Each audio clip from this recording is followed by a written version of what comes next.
Welcome back to another issue of Bingo Topics. We're going to cover a myriad of things connected with the Philadelphia Eagles, starting out with the end of the year press conference with Tweedledee and Tweedledum, as well as looking at the offensive and defensive coordinator searches and other things.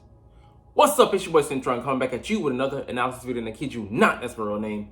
First up here, Sirianni and Howie Stoogeman finally sat down for the end of the year presser and gave us some more reasons for despair. I mean, some of these answers I don't like, to be honest, so let's just dive into it, man.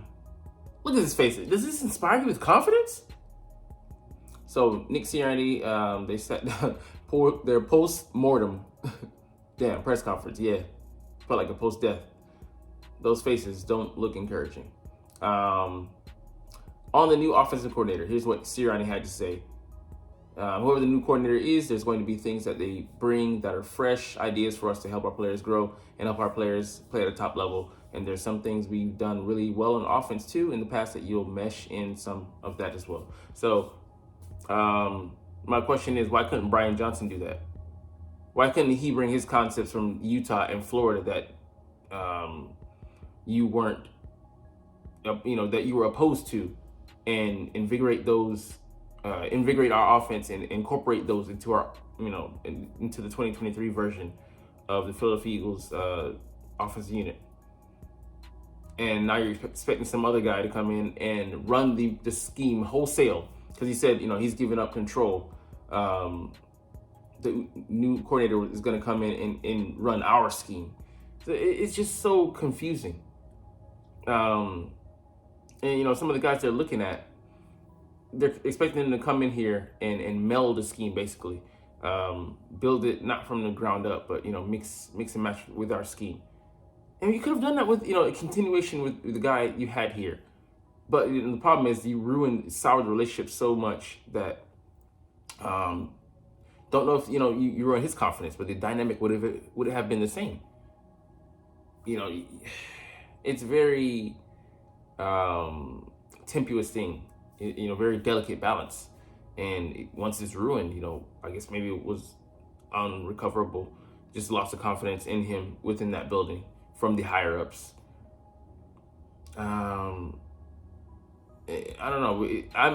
Because if we go with a veteran guy, does Nick feel like this guy's going to be too strong for him to influence?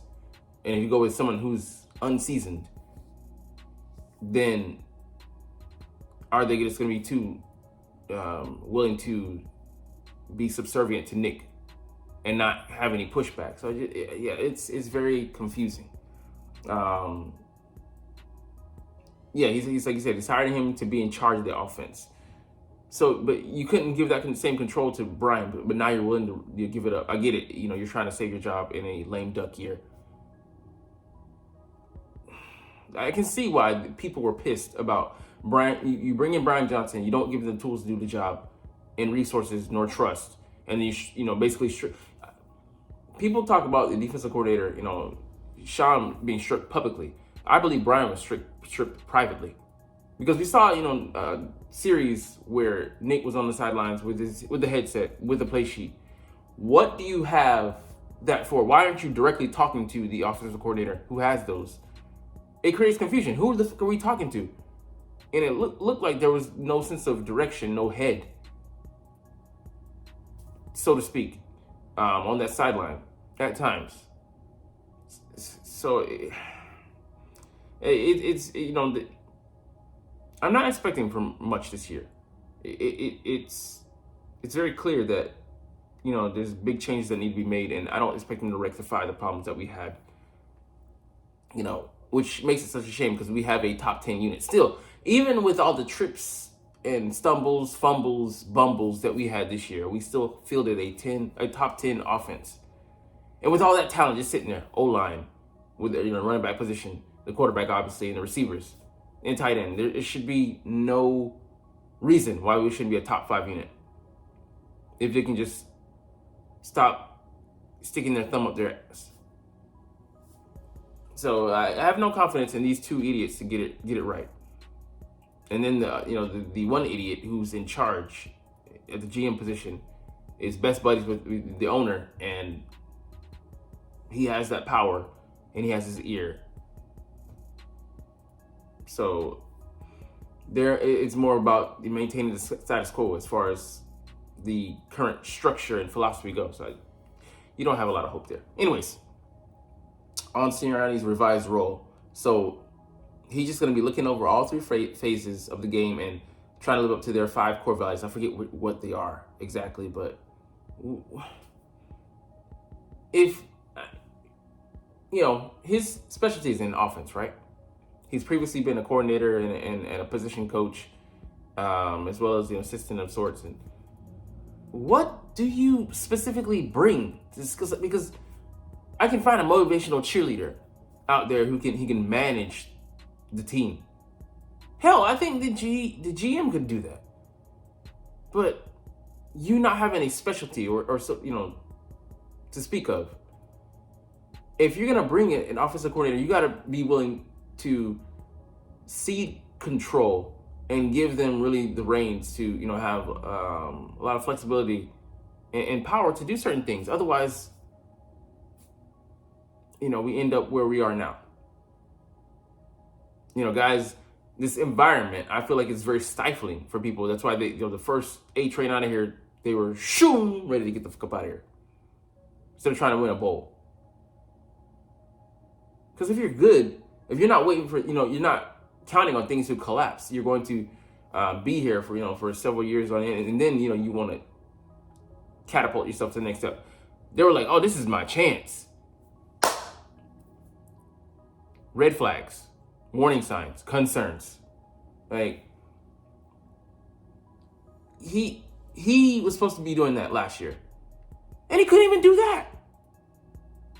Couldn't manage the team. So I'm expecting you to be able to get done this year when you have more responsibility, more overhead with 2 new guys coming in again, establishing systems again. Like I keep saying, the definition of insanity is doing the same thing repeatedly, and you bringing in 2 people,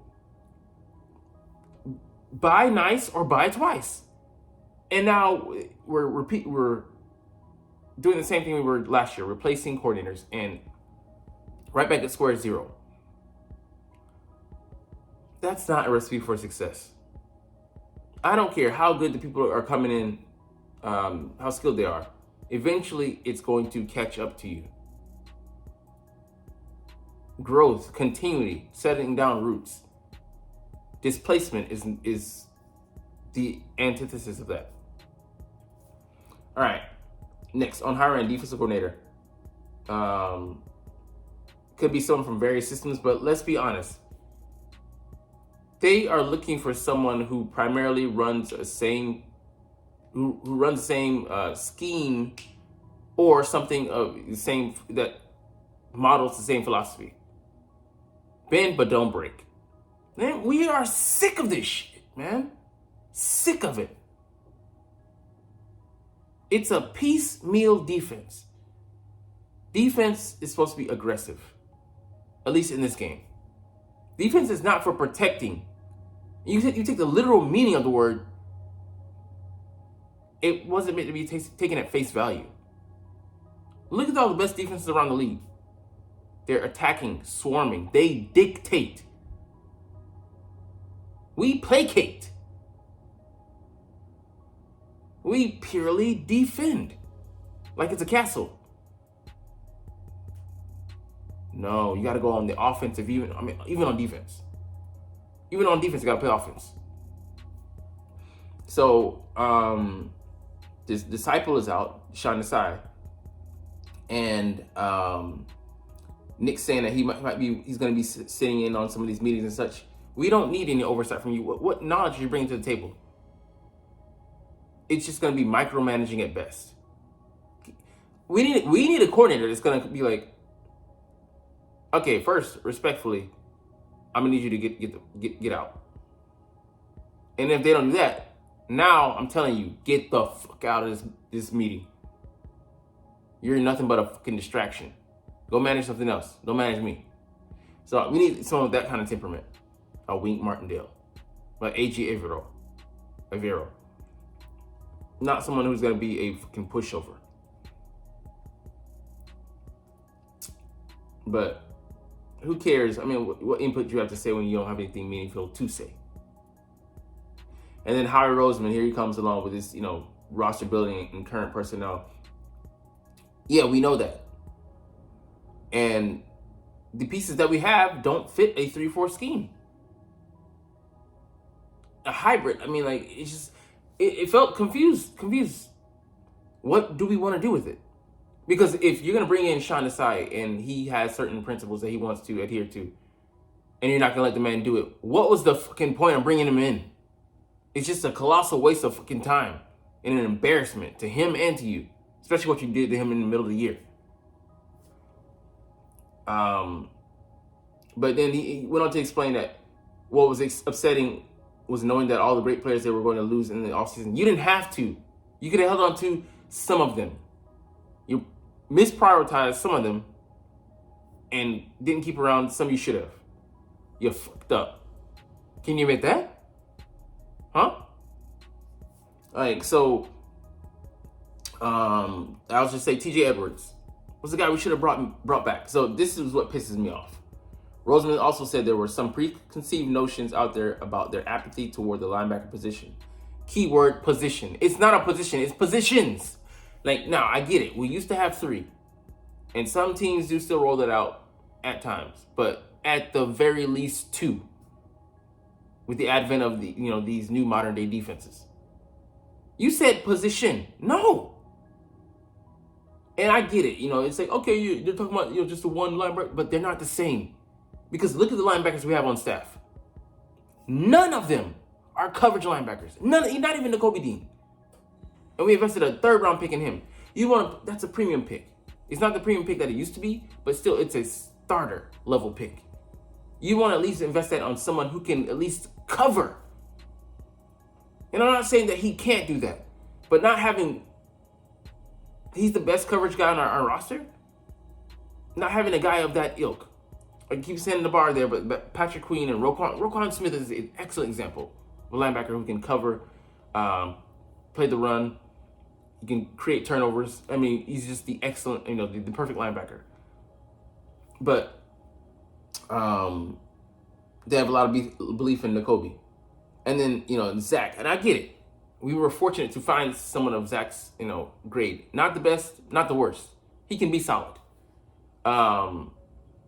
But we were, where did he come from? The scrap heap. I'm tired of this shit.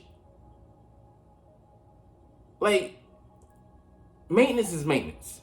Like, you get your oil changed ever so often. Your tires change more often. Your brakes change, I think, like maybe every 6 months. Just because it's every 6 months doesn't mean it still doesn't need to be a fucking priority. Excuse my language. A freaking priority. You going out and getting the cheapest brake replacements ensures that it's going to break down faster. It's not going to be of truly of service to you because it's a cheap. It's not quality. It's not a quality replacement. So you're going to end up spending more money in the long run. Why not just patch it up properly? So I don't think I'm going to go into any further detail, but the press conference for me was just more blowing up your ass. And on to this decision here. So the Miami Dolphins have decided to mutually part ways with Vic Fangio, and the Eagles reportedly will hire him as defensive coordinator. And this, just more of the fucking same, man. Because, yes, he's the progenitor of this scheme. And don't get me wrong, he was hot in 2018, having the number 1 defense with the Chicago Bears before he went on to become the head coach of the Denver Broncos. And he had, I think, the number 3 defense. And then with San Francisco, he was doing very well. But that was, cycles ago, 5 years ago, 10 years ago. Things change and evolve in this league. And this is a very fast-paced league. And Howie Roseman said it himself. You're not ahead of the curve. You're not setting the standard. You're behind. And what are we doing? Retreads. This guy was hot. 2018, that's 6 years ago. The teams have caught up to his scheme, and they are thoroughly punishing it. None of the defenses that his disciples that fielded his scheme ranked better than 16th in the league. He himself was 19th. And yeah, they had talent down there in Miami, and it was just his initial first year, and they had injuries to deal with. That being said, it still got pushed around the field against the better offenses in the league. We did it to him. We dictated. And I don't think his strength of schedule was, up to par with ours. And those other teams, I would bet you, I'd be willing to bet you that they didn't have, they didn't go up against the best schedules in the league, best teams. So the league has caught up to this man, and we want to bring in this outdated philosophy. And then, it's bend but don't break. I'm just tired of that because, like I said, it's not attacking. And, I get it that he's the forefather of this, scheme. So he knows it the best. We're not getting the imitation here. We're getting the pure product. But still, I believe that product is behind in current market value. So it's just not, I'd rather go with someone who's innovative, creative. Let's say, for example, Wink Martindale. An attacking defense. Gonna bring blitzes. Gonna teach the blitz properly. And I forgot to mention this, but his defenses, you look at the San Francisco defense, he had Patrick Willis and Navarro Bowman. Go look up those two guys. One's a potential Hall of Famer. One was a very, very good, had some great seasons at linebacker until he shredded his knee. But we don't have the kind of linebacker. Unless we're willing to invest in those guys, this scheme that he teaches is linebacker contingent. They need great linebackers. And we don't have them. And I don't think we're going to acquire them. So, again, what's the point in doing something if you're not going to pour the proper resources into doing something? You're going to half-ass it. So I don't agree with this signing. And I'm saying I think Wink could do more with less, but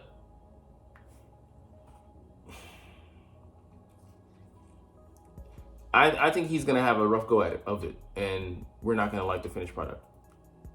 I think 2024 is going to be a crash and burn. All right, on to the Eagles and their offensive coordinator search. We're looking at Gerard Johnson, Texans QB coach. And again, how is this any different from Brian Johnson? In fact, it's worse because this guy is more lenient, subservient to his coach, more likely to be a yes man to Nick Sirianni, which we don't need more of in this building. We already have plenty. We're plentiful on that side. But he worked with CJ Stroud. I get it, the wonder kid.